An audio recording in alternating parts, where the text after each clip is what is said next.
நன்றி மறப்பது நன்றன்று நன்றல்லது அன்றே மறப்பது நன்று.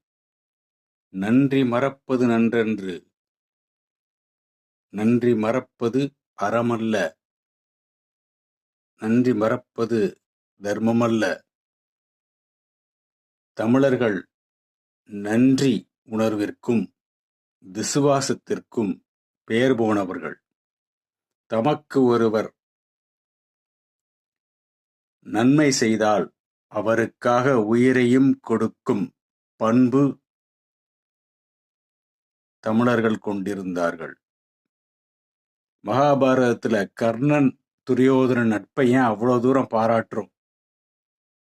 துரியோதனன் கர்ணனுக்கு யாரும் செய்யாத ஆதரவையும் உதவியும் செய்த காரணத்தினால் கர்ணன் துரியோதனனுக்கு நன்றி அறிதல், நன்றி உணர்வோடு விசுவாசமுள்ளவனாக நட்பிற்கு மதிப்பு கொடுத்து, அந்த ஆதரவுக்கு மதிப்பு கொடுத்து நன்றி உடையவனாக இருந்தான். அந்த நன்றி உணர்வுக்காகவே கர்ணனை நாம் பாராட்டுகிறோம், போற்றுகிறோம். அப்ப நன்றி அப்படிங்கிறது ஒரு பெரிய ஒரு விஷயம். அதனுடைய தமிழர்கள் அதில் இயற்கையாகவே அவர்களுக்கு அந்த உணர்வு மேலோங்கி இருக்கும் காரணத்தினால்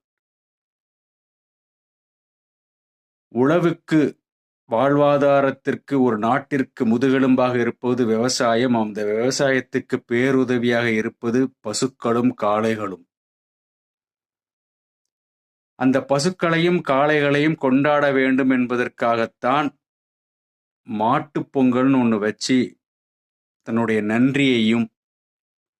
நன்றியை வழிபாடாக ஒரு உயர்ந்த ஒரு திருவிழாவாக தமிழர்கள் கொண்டாடி வருகிறார்கள். அப்படி பொருளாதாரத்திற்கும் வாழ்வாதாரத்திற்கும் உயிராதாரத்திற்கும் நோய் வந்தால் அதை தடுக்கும் மருந்தாதாரத்திற்கும் உதவும் பசுக்களையும் காளைகளையும் நாம் கொல்லலாமா? கொல்வது சரிதானா? நமக்கு ஒரு உதவி செய்த ஒருத்தரை நாம கொல்லுவோமா? மனுஷன்னா கொல்லுவோமா?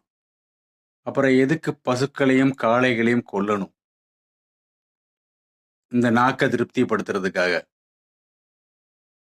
கொல்வது சரியா?